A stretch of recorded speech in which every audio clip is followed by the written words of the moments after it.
এখন ঝড় বৃষ্টির সময় সবাই একটু সতর্ক থাকবেন।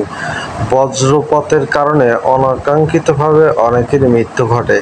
সুতরাং বৃষ্টির সময় আকাশ যে সময়টা গর্জন করে বা যখন বিদ্যুৎ চমকায় তখন সবাই একটু নিরাপদ দূরত্বে থাকবেন,